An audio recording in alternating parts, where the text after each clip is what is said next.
Hello everyone, welcome to my channel.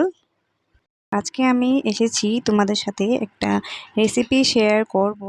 তো জানি না এই রেসিপিটা হয়তো তোমাদের জানা বা সবাই বানিয়েছো, কিন্তু আমি একদমই আমার মন থেকে বানিয়েছি, কোনো জায়গা থেকে দেখে বানাইনি। তো প্রথমে আমার রান্নাঘরে গিয়েছিলাম, তো দেখেছি ফ্রিজে শুধু বাঁধাকপি ছিল, সেজন্যই এই রেসিপিটা বানানো। আর কিছু সবজি ছিলই না, তো কি বানাবো। তো তারপর ভাবলাম বাঁধাকপি শাক তো এমনিতে খেতে ভালো লাগে না, আর কি বানানো যায় আর ভালো লাগবে না খেতে। তো ভাবলাম বাঁধাকপি দিয়ে একটা কোফতা কারি বানানো যায়। তো সেজন্য বাঁধাকপিটা কেটে নিলাম, কেটে তারপর ধুয়ে বয়েল করতে বসিয়ে দিলাম। তো 5 মিনিট আমি বয়েল করে নিয়েছিলাম।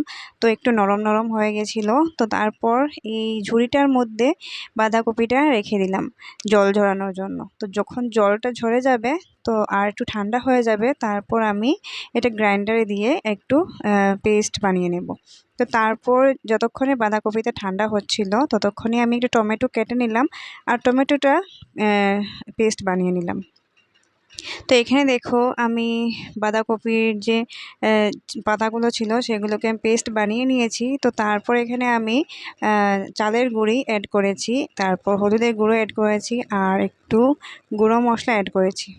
গুঁড়ো মশলা বলতে চাট মশলাটা আমি অ্যাড করেছিলাম, আর লাল মরিচের গুঁড়োটা অ্যাড করেছিলাম। তো তারপর সবগুলোকে ভালোভাবে আমি এভাবে মিক্স করে নিলাম। আর একটু শক্ত শক্ত হতে হবে, তা না হলে যখন আমি এই যে লাড্ডু লাড্ডু করে দেব না, তখন ছেড়ে যাবে। তো সেজন্য একটু যাতে শক্ত হয় সেটা একটু দেখে নিও। তো এখানে দেখো আমি তেলটা আগেই গরম করতে বসিয়ে দিয়েছিলাম। তারপর এখানে আমি এই যে বাঁধাকপি পেস্টটা এগুলোকে আমি লাড্ডু লাড্ডু করে বড়ির মতো দিয়ে দিলাম।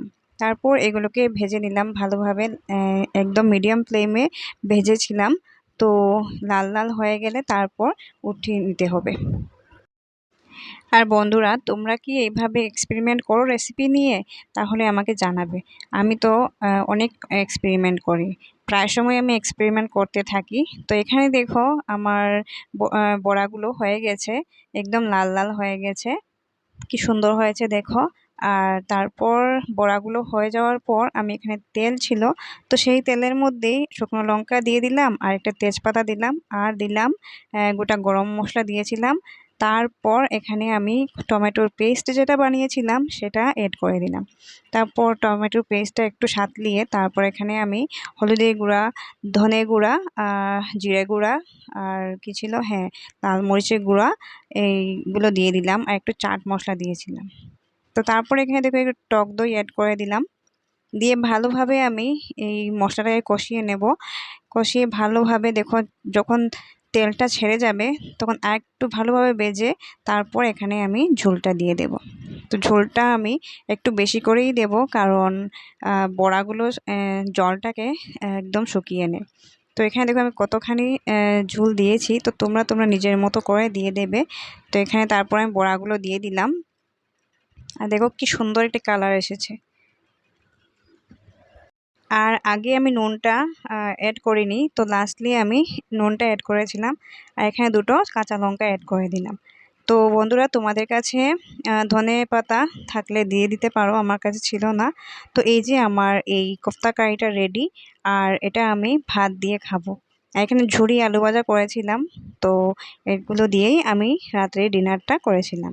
তো তোমরা জানিও আজকের এই রেসিপিটা তোমাদের কেমন লেগেছে, আর ভালো লাগলে লাইক কমেন্ট শেয়ার করে দিও। আর চ্যানেলটাকে নতুন দেখে থাকলে প্লিজ সাবস্ক্রাইব করতে একদমই ভুলবে না।